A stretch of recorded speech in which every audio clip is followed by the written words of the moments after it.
Hey everybody, welcome back to James Draws Everything. And the everything here is every country in the world's flag. Going back into Central America, we're going to be doing kind of a unique place, kind of right in the isthmus here. We're going to be doing the country of Costa Rica. And I do say that Costa Rica is pretty unique because it's far more stable than a lot of its Latin American brethren, or Central American, whatever you want to call it. And there's a lot of reasons for that, which we'll get to when we do the flag here. So, one of the reasons why there seems to be a little bit more peace and stability in this part of Central America as opposed to some of the other ones, like their neighbors, Nicaragua, Guatemala, is that there was no indigenous population here. Not to say that there was none. There were indigenous peoples there, tribes, but not really advanced civilizations, like the Mayas, the Aztecs, the Incas. So when the Spanish arrive, right, with the voyages of Columbus, there was, some issues, but for the most part, there wasn't like an existing kind of civilization there to sort of rebel against it. And just kind of due to where this place is, the Spanish, they really didn't have too much luck getting a colony started there. So, it was explored fairly early on, but it took almost 100 years for the Spanish to actually set up like a permanent colony. And the reasons for that are mostly geographical. So it is kind of isolated. There's a lot of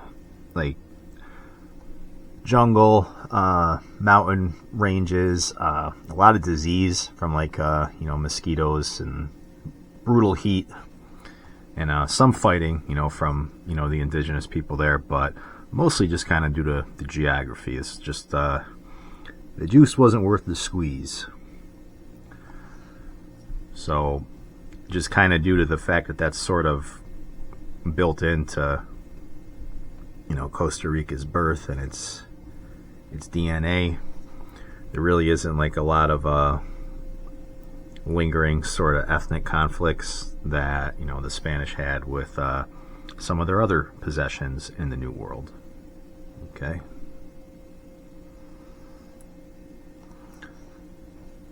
Alright, so this flag is kind of similar to a couple we've done. It's kind of similar to North Korea, believe it or not, and also kind of similar to the Thailand flag, but we haven't done that one yet. So 1563, the permanent settlement of Cartago was established in one of the more hospitable regions in what became Costa Rica, kind of a more of a fertile, cooler central highland. And a lot of the early economic activity there was agricultural. Right, so it started off with coffee, and then later on they became a big producer of bananas. So coffee and bananas, it's like the country of breakfast, right? Coffee and banana, rushing out the door on your way to work. That's you can thank Costa Rica for that. So they stay a Spanish colony, for about 200 years, and then 19th century, Costa Rica, or Spain actually, they're losing their power. A lot of factors kind of play into that. Things that are going on in Europe with the Napoleonic Wars, independence movements back over here in the Americas, with people rebelling against Spanish control. So Costa Rica, they're one of several Central American colonies that they jointly declare their independence from Spain. And that happens in 1821.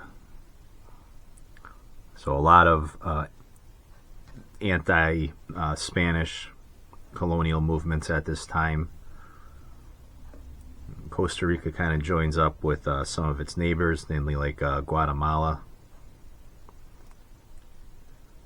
And that kind of lasts for a little bit. There's like a kind of a federated sort of republic with all these Central American states, and Costa Rica, they have a lot of autonomy, just mainly due to the geography, right? There's not a lot for like people from Guatemala or Nicaragua to kind of concern themselves with in this place, because if you have loose borders, or you got weak fences, you can't keep your neighbors' troubles out. So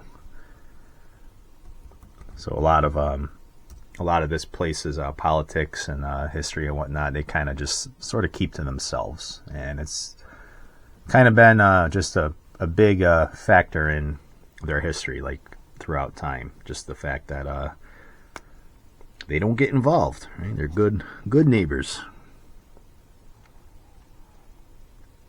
And Costa Rica means the rich coast. So, it was always thought, despite being, difficult to get to, back even in, the time of Columbus, it was always thought to be a very naturally beautiful land. And you can even, that's even reflected like today with, tourism in the 20th and 21st century becoming pretty big in Costa Rica. It is a popular tourist destination. Definitely has lower crime rates and disease and things like that, just because they've generally been a well-policed, well-maintained state for most of its existence. So Costa Rica, they're existing with their neighbors in kind of like a federation there, but that federation disintegrates in 1838, and that's kind of when they claim their sovereignty and independence. All right. It's got a really cool little coat of arms in here too. Probably one of the most detailed flags as far as what's in this little image. It's not really something I can do with these markers, because it's actually like a very complicated sort of print, something you'd see on like a t-shirt. It's not just simple colors, but we'll get to that.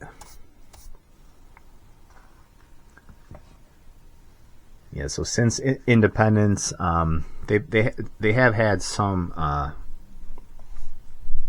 periods of instability, right? Because this is Latin America, and that's just kind of built into the politics of these former Spanish subjects, right? Spain, being a Catholic country, Catholicism, and going way back to what was going on in the church, leading up to the formation of Protestantism and stuff. You get very different flavors of politics depending on which European power came over here, and because of that, the Spanish Catholic definitely more. They lean a lot more towards a very strong hand, strong authority.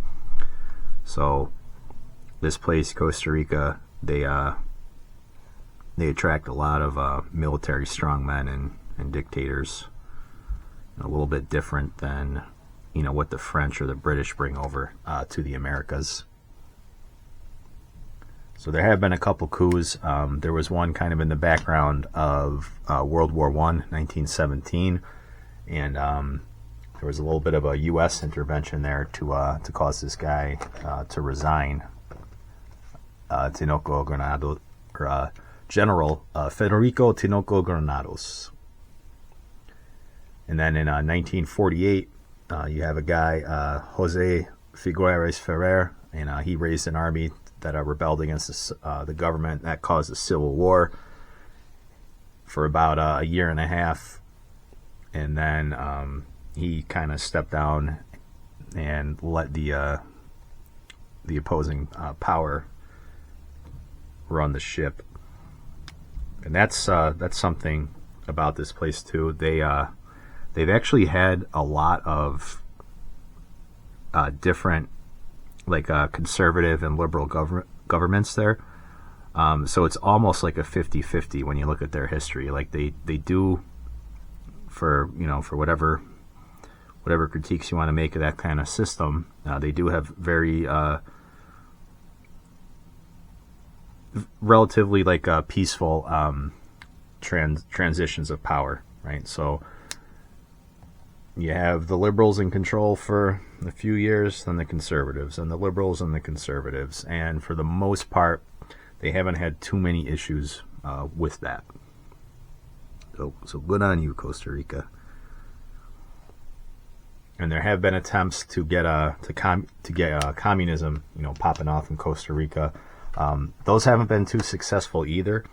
And this is actually kind of rare because they have like a, just like almost any sort of what you would think of like a European state now, they do have like pretty strong center-left coalition governments there.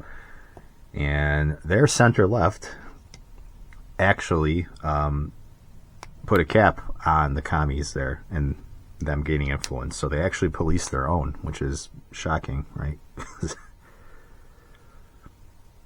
So Costa Rica, a place that enjoys a lot of prosperity and relative peace, right? Nowhere is completely peaceful, but you take what you can get. And speaking of peace, they actually don't have a military either. So they, they have had militaries in the past, but it's just kind of built into their DNA basically to not really need one. So they have they have some law enforcement and things obviously, but yeah, it's just basically like a public force of Costa Rica. So it's not like like a conscription sort of military or anything like that. So definitely interesting, right? I mean, you don't really think of that like in modern countries, especially in this part of the world. But again, Costa Rica is a lot different, right? So you think a lot of these countries are the same, right? They all sort of have the same blood, right? From the Spanish days, but very different than, say, Nicaragua or Guatemala. Okay, and I think I'm gonna bust out a very fine line here because I'm gonna try to get a little bit of detail popping in this little emblem. I don't know if I can call it a coat of arms if they don't have a military. Somebody can correct me on that. It's my research assistants. They didn't do their homework again because they know they're getting fired, I guess, on Christmas Eve at 4:30 after a long day's work. Okay, so I can't go too much more into this because it's just going to get muddy. But their coat of arms, it's pretty neat looking, or emblem, whatever you want to call it. So it says República de Costa Rica inside a ribbon, kind of on the top. It's got a blue ribbon on top of this gold frame, and then it's got like an ancient, like sort of a ship kind of just passing by these islands. And now that I'm looking at it, I kind of need to add a little bit of green to them mountaintops, right? The rich coast. Got that beautiful land. There we go. I know you can't even see it, but just imagine. That's they should actually make this bigger on their flag because I think it looks really cool. But yeah, speaking of the flag, What does the flag mean, James? So you got five bands here, and it's got that white disc in the kind of off to the hoist part of the center, and again, that's the symbol of Costa Rica. And they had a previous flag up until 1848, when in response to what was going on in Europe with all those 1848 revolutions, they decided to, inhale some of that Jacobin nonsense and make their flag more like the French flag, so with their colors. So they added that red stripe into the center there. So as far as the other stuff, the blue, that stands for the sky, opportunity, and perseverance. The white is peace, happiness, and wisdom. And the red, of course, the blood shed for the freedom. That heavy metal, badass blood. And also, the generosity and the vibrancy of the people. So you only got, 3 colors here. And they stand for about 50 different things, right? So why even bother? Why say what the blue or the white stands for? Just say this flag in general stands for everything under the sun. Peace, prosperity, happiness, riches, bananas, coffee, breakfast, sugar. James draws everything. Flags, markers, anything you want. So that is Costa Rica. All right, so you just get rid of some of them pencil lines here. Almost done with another page. And yeah, let me know what you think about this this little gem in Central America, good old Costa Rica. So like, comment, and subscribe, and I will catch you on the next video.